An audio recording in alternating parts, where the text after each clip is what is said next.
Hi guys, അപ്പം ഞാനിന്ന് എൻ്റെ സ്വന്തം നാടായ പാലക്കാട്ടിലെ കോട്ടയിൽ അതിശക്തിയാർന്നൊരു ഹനുമാൻ സ്വാമി ക്ഷേത്രമുണ്ട്.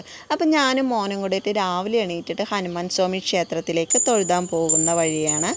എന്നാൽ പിന്നെ അതൊരു ചെറിയൊരു വ്ളോഗ് ആയിക്കോട്ടെ എന്ന് കരുതി ബാക്കി വിശേഷങ്ങൾ നമ്മൾക്ക് വഴിയേ പറയാം. അമ്പലം പറഞ്ഞ് എനിക്ക് ഭയങ്കര ഇഷ്ടമാണ് അമ്പലത്തിൽ പോകാൻ. അപ്പോൾ രാമായണ മാസമൊക്കെ ആയത് കാരണം എല്ലാ അമ്പലങ്ങളിലും വിശേഷാൽ പൂജകളും വഴിപാടുകളും പ്രാർത്ഥനകളൊക്കെ ഉണ്ടാകും കേട്ടോ.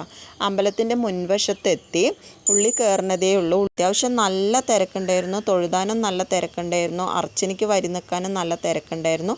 അങ്ങനെ ഞാൻ തൊഴുതി ഇറങ്ങി പ്രസാദമൊക്കെ വാങ്ങിച്ചിട്ട് തൊട്ടടുത്ത് വായനയുണ്ടായിരുന്നു, അവിടെയും പോയി തൊഴുതി നിന്നിട്ട് ഞാൻ തിരിച്ചിറങ്ങി ഇതാ കോട്ടൻ്റെ ഭംഗി ആസ്വദിച്ചു കൊണ്ടിരിക്കുകയാണ്. നല്ല പൂക്കളും പച്ചപ്പും ഒക്കെ ഇങ്ങനെ ഭംഗി ഇങ്ങനെ ആസ്വദിച്ചു കൊണ്ടിരിക്കുകയാണ്.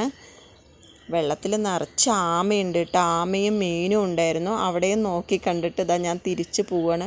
പ്രസാദ് ഊട്ടുണ്ട് പറഞ്ഞു കാളിന്തി വനം പറയുന്ന സ്ഥലത്തിൽ. എനിക്ക് വഴി അറിയില്ലായിരുന്നു, തലയും മാന്തിക്കൊണ്ട് നടന്നു പോവുകയാണ്. എൻ്റെ ഫ്രണ്ടിൽ പോണ രണ്ട് ചേച്ചിമാരുടെ ബാക്കിലാണ് കേട്ടോ ഞാൻ നടന്നു പോയിക്കൊണ്ടിരിക്കുന്നത്. എനിക്ക് വഴി അറിയില്ലായിരുന്നു.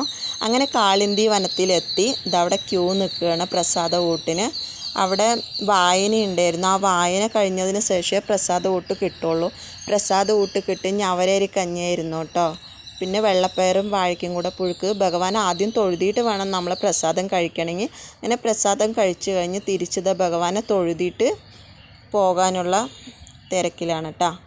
അപ്പോൾ ഭഗവാനെ തൊഴുതി ഭണ്ഡാരത്തിൽ പൈസയൊക്കെ ഇട്ടിട്ട് തിരിച്ചിറങ്ങി.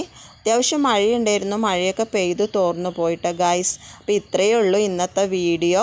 ബാക്കി വിശേഷങ്ങൾ അടുത്ത വീഡിയോയിൽ കാണാം. ബായ്.